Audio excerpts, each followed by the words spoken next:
ఈ సమయంలో పరిశుద్ధ గ్రంథమైన బైబిల్లో నుండి ఒక్క మాట చదువుకుందాం ఈ పూట.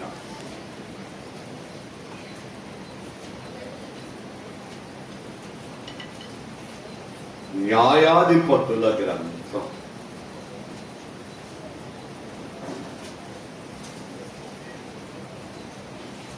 5వ అధ్యాయం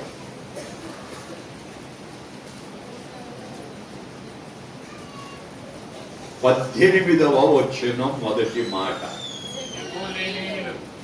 రిఫరెన్స్ మరి యొక్క పర్యాయం న్యాయాధిపతుల గ్రంథం 5వ అధ్యాయం 18వ వచనం చదువుతున్నాం, వినాలని కోరుతా ఉన్నాం. జెబూలూనీయులు మరణ భయము లేక ప్రాణము తృణీకరించుకొనిన జనము.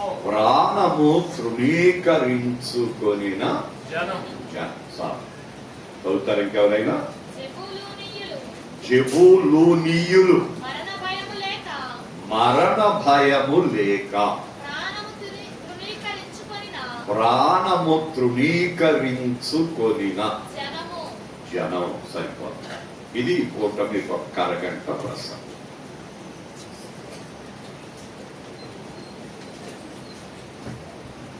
చదవబడిన భాగం న్యాయాధిపతుల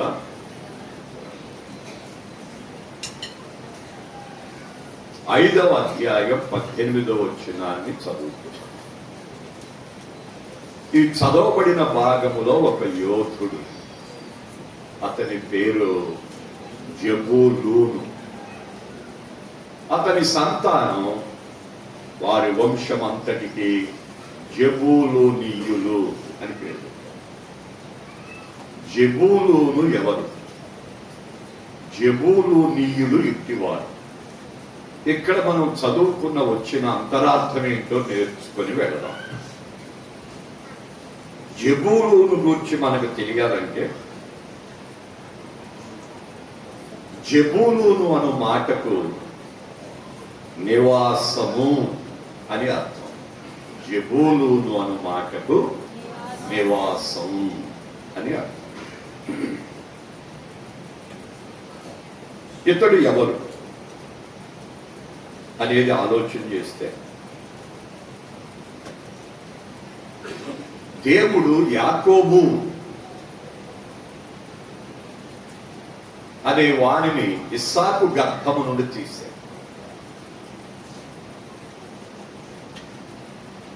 అతన్ని పెంచి ఇంట తల్లి చెప్పినట్టుగా వింటూ, అన్నకు అన్నం పెట్టి జ్యేష్ఠత్వ హక్కు సంపాదించుకొని, తండ్రికి భోజనం పెట్టి దీవెనలు పొందుకొని, తల్లి మాటను బట్టి మేనమామ ఇంటికి వెళ్ళి అక్కడ 7 సంవత్సరాలు కొలువు చేసి లేయాను వివాహం చేసుకున్నాడు యాకోబయ్య. లేయా గర్భాన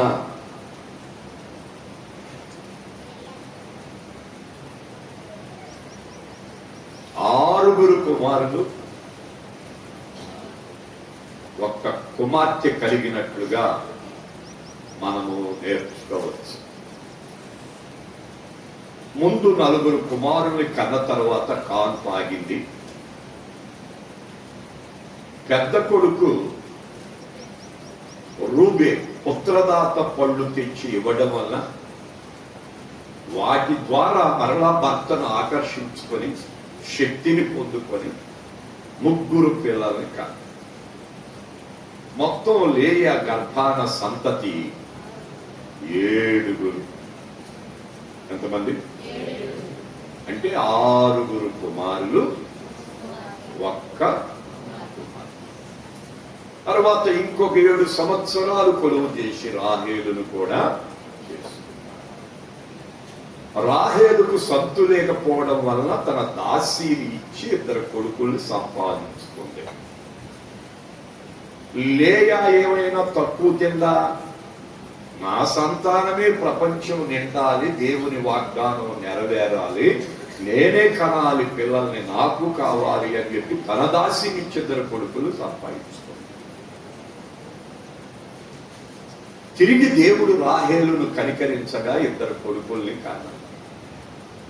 మొత్తం యాకోబయ్య సంతానం 13, అందులో 12 మంది కొడుకులు. ఆ లెక్కలోకి వస్తేనేమో 10వ వాడు జబూలూను. ఇటు రాహేలు ప్రక్కన పెట్టి తన దాసి సంతతి పక్కన పెట్టి లేయా సంతతిని కూడా పక్కన పెడితే లేయాకు కలిగిన కుమారుల్లో 6వ వాడు జబూలూను. ఎన్నోవాడు? ఇతడు దేవుని కృపలో ఎదిగి ఫలించి వృద్ధికొచ్చి వివాహం చేసుకున్నాడు. ఆయనకు 3 కుమారులు కలిగారు. ఎవరికి? జబూలూను అనేవానికి. ఒకని పేరు సేరేదు, రెండో వాని పేరు ఏలోను, మూడో వాని పేరు యహలేలు. ఇలా 3 కుమారులు ఎవరికి? జబూలూను అనేవానికి. ఇతడు దేవుని పిల్లల్లో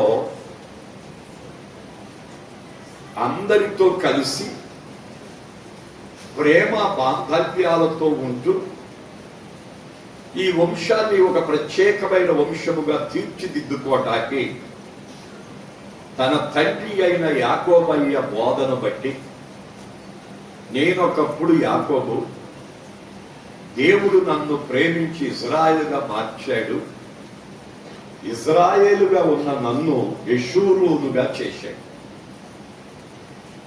అంటే ఇంత ఆశీర్వాదానికి కారకునిగా చేశాడు. గనుక మీ వంశాలన్నీ లేక మన వంశాలన్నీ ఆశీర్వాదానికి వారసులగొట్టికే దేవుడు మనల్ని ప్రత్యేకపరిచాడు. దేవుని భయముతో బ్రతికి దేవుని ఆశీర్వాదాలకు వారసులై వృద్ధి అభివృద్ధి పొందండి అని బోధించగా బోధకు బద్ధుడై దేవుని చిత్తాన్ని నెరవేరుస్తూ దేవుని మార్గములో నడిచిన గొప్ప వీరుడు జబూలూను. దేవుని స్తోత్రం. ఈ యాకోబయ్య వృద్ధాప్యానికి వచ్చినప్పుడు దేవుని ఆత్మ ద్వారా నింపబడి ప్రభు దగ్గరికి వెళ్లే ముందు తన కుటుంబాన్ని దీవించడానికి ఇష్టపడ్డాడు.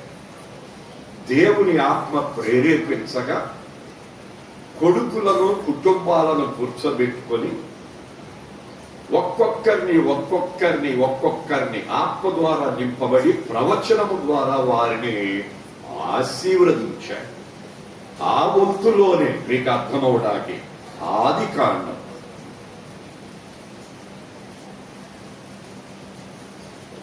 49వ అధ్యాయం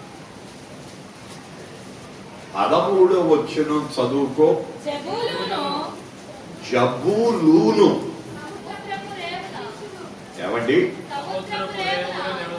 సముద్రపు రేవున నివసిస్తాడతడు. అతడు ఓడలకు రేవుగా ఉంటాడు.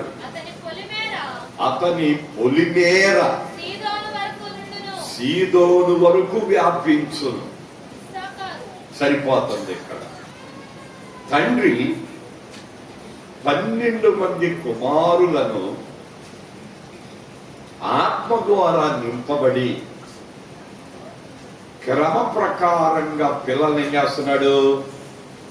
ఆశీర్వదిస్తున్నాడు, దీవిస్తున్నాడు. ప్రభు నన్ను పిలుస్తున్నారు, నేను ఆయన దగ్గరికి వెళ్ళిపోతాను, లోకులందరూ పోయే మార్గమున వెళ్ళవలసి ఉంటుంది, కనుక నేను వెళ్లే ముందు మిమ్మల్ని దీవిస్తాను అని చెప్పి ఒక్కొక్కరిని ఏం చేసుకుంటూ వచ్చాడు? దీవించుకుంటూ వచ్చాడు. ఆ దీవించుకుంటూ వస్తూ జబూలూను కొరకై ఈ ప్రవచనాన్ని ఇచ్చారు. ఏమన్నారు? జెబూలూను సముద్రపు రేవున నివసించును. ఎక్కడ? సముద్రపు సముద్రపు రేవున నివసిస్తావు. నీ భూభాగం వాడలకు రేవుగా ఉండును. రేవుగా ఉంటుంది.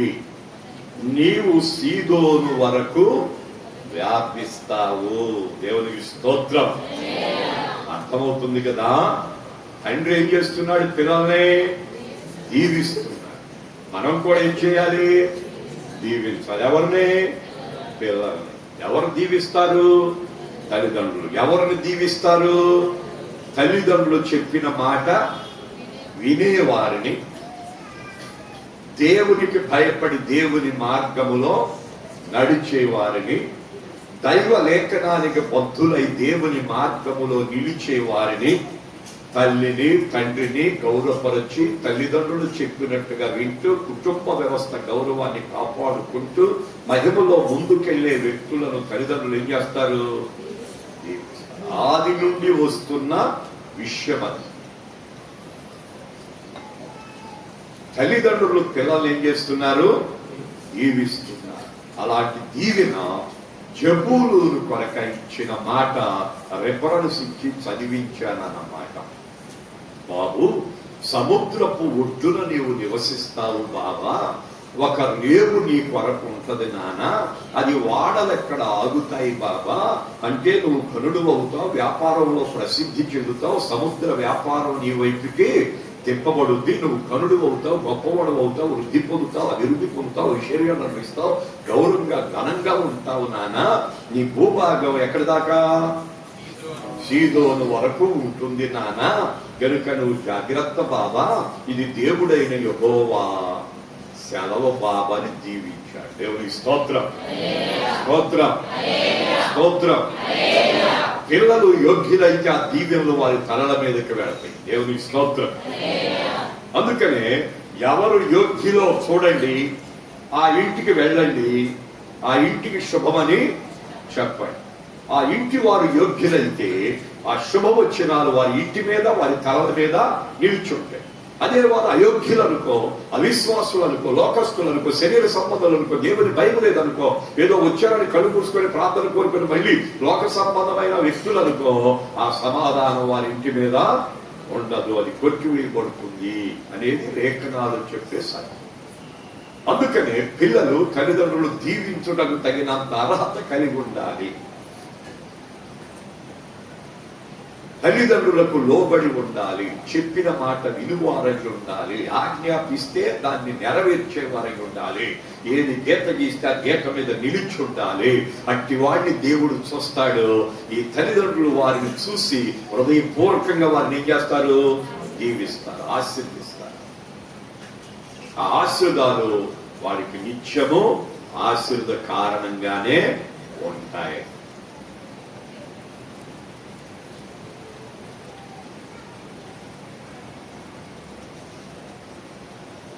అర్థం చేసుకో. ఇంకా లోతుగా వెళ్ళటానికి అవకాశాలు లేవు అక్కడ.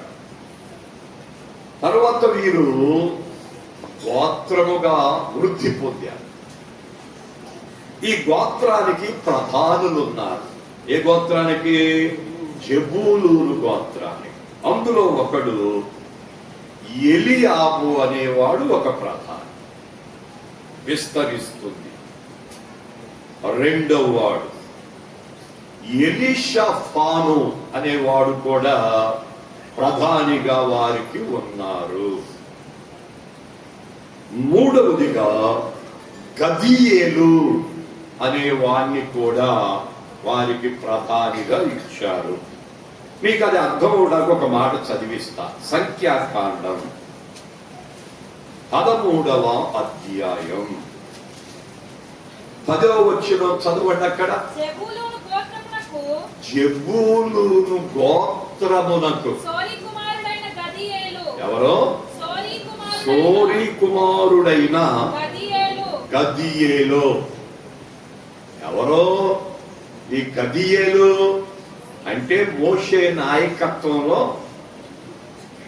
ఐగుప్తు నుండి కానానుకు వెళ్లే మార్గములో కనానును వేగు చోటాకి 12 గోత్రముల్లో ఉన్న ప్రధానులను ప్రక్కన పెట్టి వారికి ప్రార్థించి మీరు వెళ్ళండి, వేగు చూసి రండి అని చెప్పిన 12 మంది ప్రధానుల్లో ఒక ప్రధాని జెబూలూను గోత్రికుడైన సోరి కుమారుడైన గదీయేలు.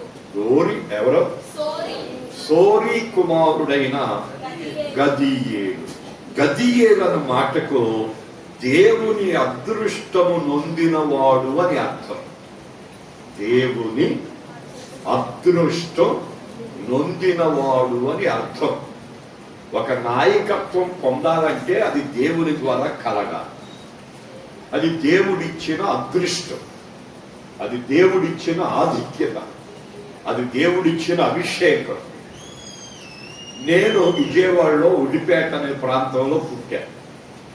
చదువు అవ్వల, అన్ని పనులు చేశాను, పనికిరాని పరిస్థితులు. అందం ఏమైనా ఉందా? లేదు కదా. ఆస్తి ఏమైనా ఉందా? లేదు కదా. భూములు ఏమైనా ఉన్నాయా? లేదు కదా. పదం ఏమైనా ఉందా? లేదు కదా. 70 ఏమైనా పితల భూమి చేసి ఉందా? లేదు కదా. ఎందుకు పనికిరాని జీవితాలలో నా తల్లిని ముందు దేవుడు ఏర్పరచుకున్నారు. ఆయన దర్శించి తన స్వరాన్ని వినిపించి ఉద్యోగానికి రిజైన్ చేసి దేవుని పని కొరకు వచ్చి దర్శనము ద్వారా ఈ గ్రామానికి వచ్చారు. ఆ తరువాత మరణ పడకలో ప్రభు నన్ను రక్షిస్తే ప్రభు నన్ను నిలబెట్టి ఆయన పనిముట్టుగా వాడుకుంటున్నారు. రోజుకొక ఊర్లో ప్రేమ సువార్త చెప్పుకోవటానికి ప్రోపించారు. ఎక్కడికి వెళ్ళినా దైవ సేవకుల సమక్షములో. ఆ ఊరు వెళ్ళేవనుకో, ఊరిలో దరిదాపులో ఒక 10 చిన్న ఊరు అనుకో, ఇదిగో మన ఎలల కుదురులోనే 44 మంది సేవకులు ఉన్నారు. ఎక్కడ? మన ఎలం కుదురులో. విన్నారా? ఇక్కడ ఎవరైనా సభ పెట్టుకుంటే నన్ను పిలుస్తారు. రాత్రులు పూట ఏదైనా ఉదయకాల పూట కూటం పెడతారు, దానికి నన్ను పిలుస్తారు. మీరే వాక్యం చెప్పాలంటారు. సేవకులు మీటింగ్ పెడతారు, మీరే వాక్యం చెప్పాలంటారు. ఏం చెప్తా? విజయవాడ మహానగరం, 1000 మంది సేవకులు, అయినా సభలకు పిలుస్తారు. చుట్టూ గ్రామాలు, ఎన్నో సంఘాలు ఉంటాయి. అయినా వాళ్ళందరి మధ్యలో వాడబట్టాకి, మన భూభాగాలన్నీ చుట్టేసుకొని తిరగేసి వచ్చేయటానికి ఎక్కడి నుంచి వచ్చింది ఇదంతా? దేవుని మహాకృప. నా తల్లి కన్నీటి ప్రార్థన, మీ అందరి విజ్ఞాపన. స్తోత్రం. నేటికి 834 పెళ్లిళ్ళు చేశారు. ఎక్కడి నుంచి వచ్చింది ఈ ఆధిక్యత? ఏముంది ఇక్కడ? ఎందుకు పనికిరాని వాళ్ళని అక్కడ ఆయన అదృష్టం ఆవరిస్తే ఇట్లాగే ఉంటది ఇక్కడ. దేవునికి స్తోత్రం.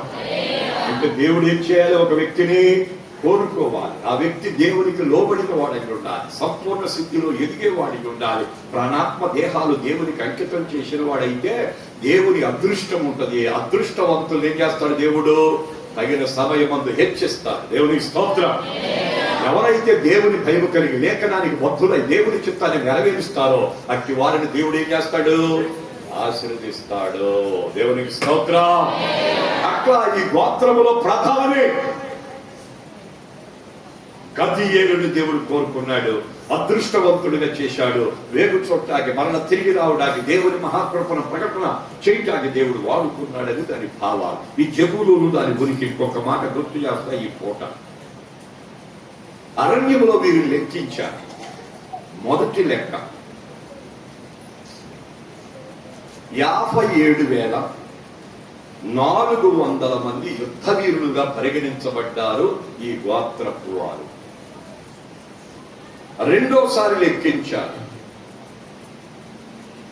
60,500 మంది లెక్కించబడ్డారు.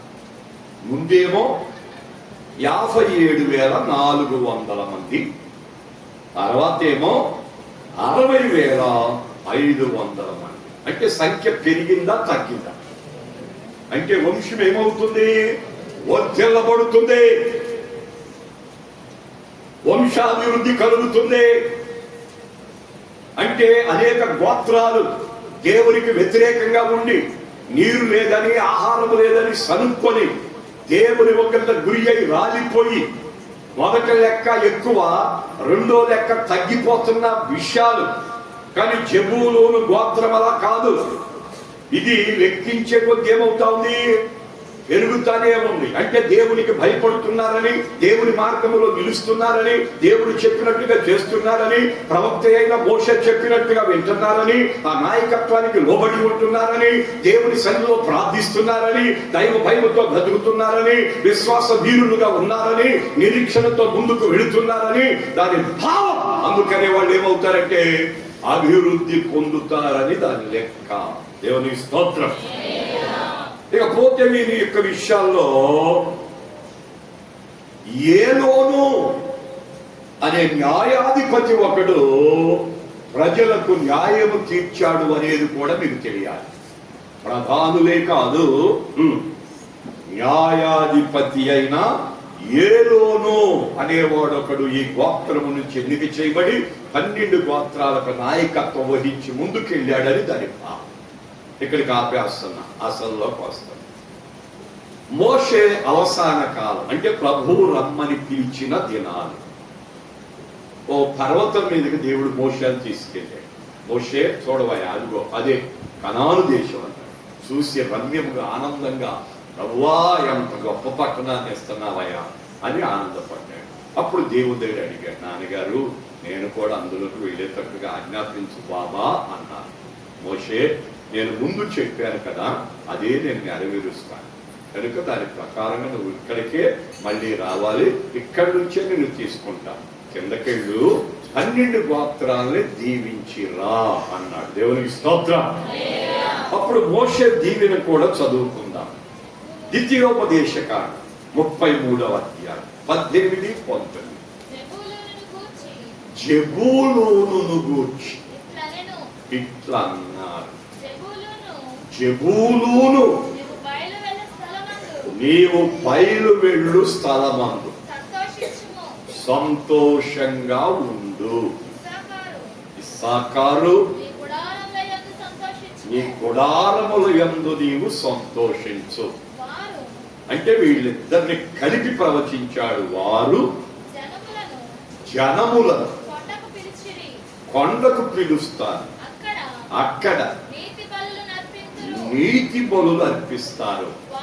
వారు సముద్రముల సమృద్ధిని, ఇసుకలో దాచబడిన రహస్య ద్రవ్యములను పీల్చేస్తారు, కుబేరులైపోతారు. అర్థం చేసుకో బాగా. అబ్రహాము సంతానాన్ని దేవుడు ఏం చేశాడంటే, జ్యేష్ఠుడు ఇష్మాయేల్. ఎవరు? ఇష్మాయేల్. శారాయి వాగ్దాన పుత్రుడైన ఇస్సాకు కన్న తర్వాత సమస్య ఏర్పడి, ఈ ఐగుప్తీయురాలను తన బిడ్డను నా దగ్గర ఉంచొద్దు, పంపించేయమని కోరు. దారిగా ఇచ్చింది ఆమె, పిల్లల్ని కనాలి నాకు ఇవ్వాలి అని కోరింది ఆమె, పిల్లోడు పుట్టినాక గారాబంగా పెంచింది ఆమె. తనకు కొడుకు పుట్టేసరికి సమస్య ఏర్పడేసరికి ఇతన్ని తల్లిని పంపించేయమని చెప్తే, అప్పుడు అబ్రాహాము చేసేది లేక ఇదిగో హాగరును ఆ ఇష్మాయేలును పిలిచి కావలసిన ఆహార పదార్థాలు నీటి తిత్తి మొయ్యగలిగిన వరకు ఇచ్చి పంపి వెళ్ళిపోండి మీ దేశానికి అని పంపించాడే. కానీ ఇక్కడ ప్రార్థనలో కూర్చున్నాడు. దేవునికి స్తోత్రం. దేవా, నా బల ప్రారంభం, జ్యేష్ఠుడు వాడు, చేసేది లేక తప్పక పంపిస్తున్నాను, వాడిని ఏం చెయ్యాలనుకుంటున్నావు బాబు అని ప్రార్థనలో కూర్చున్నాడు. దేవుడు దిగొచ్చి అన్నాడు, ఓయి అబ్రహామా, నీ కుమారుని కొరకు ఎంతగా ప్రార్థిస్తున్నావు కదా, ఆ కుమారుణ్ణి నేను విడిచిపెట్టను. దేవునికి స్తోత్రం. అతన్ని గొప్ప జనముగా చేస్తా, 12 మంది రాజులను అతనిలో నుండి చేస్తా, ప్రపంచములో ఘనులుగా ఎంచుతా అన్నాడు. దేవునికి స్తోత్రం. ఇప్పుడు గల్ఫ్ ప్రాంతాలన్నీ ఎవరై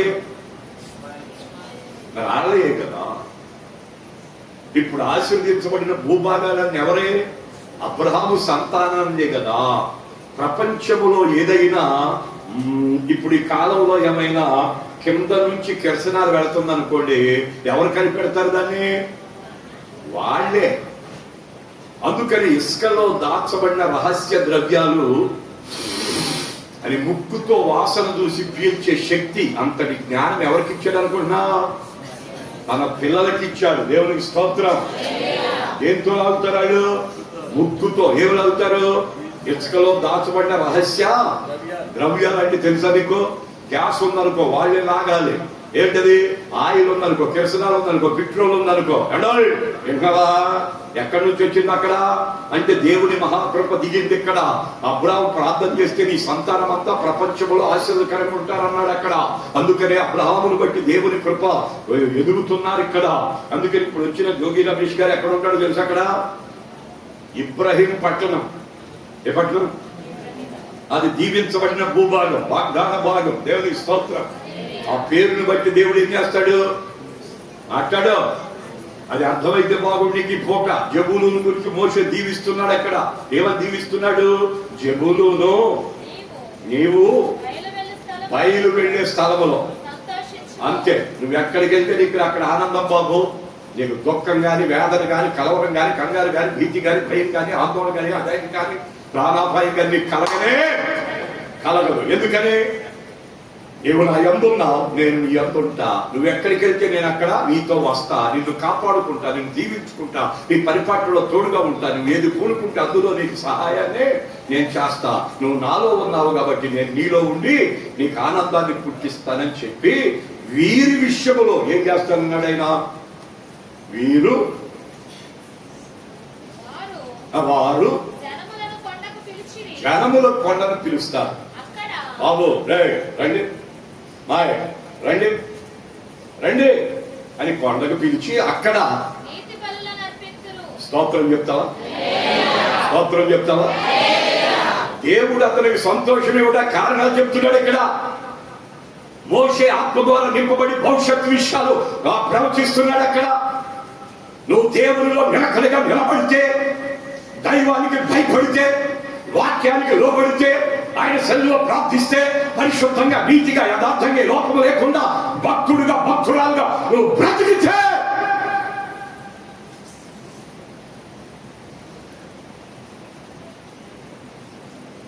దేవుడు నిన్ను ఒక ఉన్నత స్థాయికి. స్తోత్రం, స్తోత్రం, స్తోత్రం. ఇస్సాకు ఆ సంవత్సరం పంటేసి ఎట్లా ఎట్లా ఎట్లా ఎట్లా ఎట్లా వాగ్దానాలు ఇవి. ఏదో అనుకుంటున్నారు మీరు. భక్తి అంటే ప్రాణాత్మ దేహాలు దేవునికి అంకితం చేసి దేవునికి స్తోత్రం. దేవుని భయముతో స్వాధీనపరుచుకొని బ్రతికేది. అందుకనే జబూలును జనులను ఎక్కడికి పిలుస్తారు? కొండకు పిలుస్తారు. అక్కడ ఏం చేస్తారు? వాళ్ళు నీతి బలులు అర్పిస్తారు. దేవునికి స్తోత్రం. ప్రార్థనలు చేస్తారు, దేవుణ్ణి ఆనందపరుస్తారు. ఎందుకంటే యేసయ్య భూలోకానికి రాకముందు ప్రజలందరూ ఎక్కడ ఆరాధన చేసుకునేవాళ్ళు? పర్వతాల మీద, కొండల మీద, గుట్టల మీద, ఎత్తైన స్థలాలలో ఏం చేసేవాళ్ళు? ఆరాధన చేసుకుని అక్కడ బలిపీఠం కట్టి బలర్పించేవాళ్ళు. ఇప్పుడు యేసయ్య వచ్చినాక ఆ సమరయ స్త్రీతో మాట్లాడింది ఆయన. అమ్మా, నువ్వు ఇచ్చే నీళ్లు తాగితే పిల్ల దాహం వేస్తుంది, కానీ అమ్మాయి నేను ఇచ్చే నీళ్లు తాగితేనమ్మాయా నీకు ఎన్నడూ దప్పిక మనవంటి. అయ్యా అది మాకు ఇచ్చే బాబు అని దండం పెట్టింది. దేవునికి స్తోత్రం. అప్పుడు ఆ అమ్మాయి అంతే, అయ్యా మాకు ఆరాధన స్థలాలు కొండల మీద కదా అని చెప్పి అడిగితే ఆయన అన్నారు, అమ్మా ఒక కాలం వస్తుంది ఆయనను ఆరాధించువారు తల్లి ఇక కొండల మీద, గొట్ల మీద, రాళ్ల మీద, రప్పల మీద బలిపీఠాలు కట్టి కాదమ్మా, ఆత్మతోనూ సత్యముతో ఆరాధించే సమయం. దేవునికి స్తోత్రం. అందుకనే ఉదయపూర్వకంగా నువ్వు తలారా స్నానం చేసి ప్రాణాత్మ శరీరాలు దేవునికి అప్పచెప్పి మోకాటి మీద ఉండి కన్నీరు విడిచి ప్రార్థిస్తే నీ నీతి బలులను ఆయన అంగీకరించి నిన్ను ఏం చేస్తాడు? దీవిస్తాడు. ఆశీర్వదిస్తాడు, సంతోషమిస్తాడు, సమాధానమిస్తాడు, ఉన్న దాంట్లో తృప్తినిస్తాడు, సౌఖ్యంగా ఉంచుతాడు, ఆనందంగా బ్రతికే భాగ్యాన్ని. ఇంకా వివరించలేకపోతున్నాను, ఎండ ఎక్కువ అవటం వల్ల ఇంకో చోట బల్ల ఇవ్వవలసి ఉండటం వలన ఇక్కడికి ముగిస్తున్నానే. మళ్ళీ ఒకసారి జెబూలూను ఎలాంటి వాడో, అతని జీవితం ఏంటిదో మళ్ళీ ఒకసారి నేర్పిస్తానే. ఇక్కడికి ఆపేస్తున్నాను, అసల్లోకి వచ్చేద్దామే. జెబూలూను వారి ఉనికిని గురించి ఇప్పుడు వరకు చెప్పాను. ఆయన గురించి ప్రవచించిన ప్రవచన నెరవేర్పుని గురించి 2 మాటలు నేర్చుకుందాం. మోషే నాయకత్వంలో దేవుడు దీవించమని చెప్తే మోషే ఆత్మ ద్వారా నింపబడి జెబూలూనా అన్నాడు. ఏంటన్నా అని లేచి నిలబడ్డాడు. నీ కొరకే ఈ మాట అయ్యా అన్నాడు. ఏంటయ్యది అన్నాడు.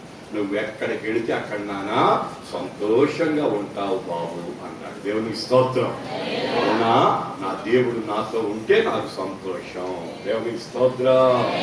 ఎవరుండాలి నీతో? డబ్బుంటే సంతోషం వస్తుంది అనుకుంటున్నారు, వెండి బంగారాలు ఉంటే సంతోషం అనుకుంటున్నారు వాళ్ళు, పదవులు పలుకుబడులు ఉంటే సంతోషం అనుకుంటున్నారు వీళ్ళు. చూసావుగా మా అమ్మాయి దేవునిపై. దేవునికి స్తోత్రం, స్తోత్రం, స్తోత్రం. అందుకని వారి నోటి నిండా ఏముంచుతాడు? నవ్వు ఉంచుతాడు. కనుక జనులను పిలవాలి. దేవునికి స్తోత్రం. పిలిచేం చేస్తారు వీళ్ళు? అది అలా నువ్వు చేయగలిగితే సముద్రము రేవుని నీకు ఇస్తాడు. ఆ సముద్ర వ్యాపారాన్ని నీ వైపు తిప్పుతాడు. నీకు కలిగింది కొద్దిగైనా దాంట్లో నీకు ప్రశాంతమైన వాతావరణం నిన్ను నడిపిస్తాడు. తుదను అంచెలంచెలుగా నిన్ను ఆశీర్వదిస్తాడు. సమృద్ధి అయిన జీవములో నిన్ను నడిపిస్తాడు. అది దేవుడంటే. కనుక ఈ జెబూలీయులు ఎట్టివారు అనేది రేపు వారం నేర్చుకుందానే. ఇక్కడ మూల వాక్యం చదువుకున్నాగా దాన్ని ఒకసారి గుర్తు చేసుకోండి, నెమరు వేసుకోండి. మళ్ళీ రేపు వారం వస్తే దాని గురించి జెబూలూనీయులు మరణ భయము లేక ప్రాణము తృణీకరించుకొనిన జనము. ఏ సందర్భంలో రాయబడింది ఆ మాట రేపు వారం నేర్చుకుందామన్నమాట. అంటే దేవుని కాపుదలలో ఉన్న ప్రజలకు ప్రాణ భయం అనేదేమీ ఉండదు. ఇప్పుడు ప్రభువు తీసుకుంటే ప్రభువు దగ్గర ఉంటా, ఒకవేళ ఆయన వస్తే ఆయన్ని ఎదుర్కొంటా. ఇంకా భయం ఎందుకు, ఇంకా భీతి ఎందుకు, ఇంకా ఆందోళన ఎందుకు? ఇంకా రక్షణ లేకపోతే భయపడాలి, రక్షణ పొంది సంపూర్ణం కాకపోతే భయపడాలి, పరిశుద్ధత లేకపోతే భయపడాలి, దేవుని కొరకు నిలబడకపోతే భయపడాలి. ప్రాణ భయం వస్తున్నప్పుడు. కానీ ప్రభువులో పరిపూర్ణమైన వారికి ఏముండదు? ప్రాణ భయం ఉండదు. వీళ్ళు ఏం చేస్తున్నారు? ఇక్కడ ప్రాణాన్ని తెగించి తృణీకరించి ఉంటే ఉంటాం, ఇక్కడ రాలిపోతే ప్రభువుతో ఉంటాం. తెగింపుతో ఎంపికైన గుంపు అదే జెబూలీల. అర్థమైతే బాగుండి కోట. తల్లిదండ్రులకు లోబడిపోదాం, దేవునికి భయపడిపోదాం, నాయకులకు లోబడి ఉందాం. దేవుని ఆశీర్వాదం మన తలల మీద, మన తల్లిదండ్రుల ఆశీర్వాదాలు మన తలల మీద, పెద్దల ఆశీర్వాదాలు మన తలల మీద ఉండి నిండుగా మనము దీవించబడుదుము గాక. నెమ్మదిగా సుఖంగా జీవితం వెళ్ళబుచ్చుదుము గాక. ప్రభు రాకకై సిద్ధపరచబడుదుము గాక. నీతి బలులు అర్పించుదుము గాక. దేవుని ఆనందపరచుదుము గాక. దేవుని రాగా ఆయన రాజ్యములో యుగ యుగాలు బ్రతుకుదుము గాక. ఆమేన్.